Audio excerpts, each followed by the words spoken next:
wabarakatuh. Alhamdulillah hari ini, malam ini, pemerintah Kota Banda Aceh menerima penghargaan sebagai Kota Layak Anak tahun 2025 dengan kategori Madya. Dan tentu ini akan memberikan motivasi yang terus bagaimana agar kita meningkatkan pelayanan kita kepada anak-anak kita. Kemudian juga memperbanyak taman-taman kota, tempat bermain anak, sekolah yang ramah terhadap anak. Bagaimana secara institusi benar-benar kita melakukan evaluasi agar yang menjadi kebutuhan apapun yang menjadi persyaratan ini bisa kita penuhi dengan lebih baik untuk di Kota Banda Aceh. Terima kasih kepada semua pihak, terutama dinas-dinas terkait yang sudah berjuang bersama-sama, para kecil, kepala sekolah, dan seluruh institusi.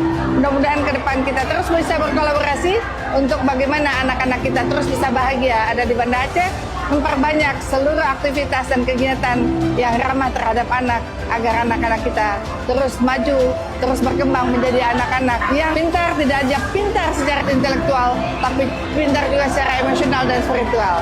Sehingga kita bisa melahirkan generasi emas di tahun 2045. Dan tentu insya Allah mudah-mudahan komitmen kita kuat, mudah-mudahan ke depan Banda Aceh bisa naik peringkat ke utama insya Allah.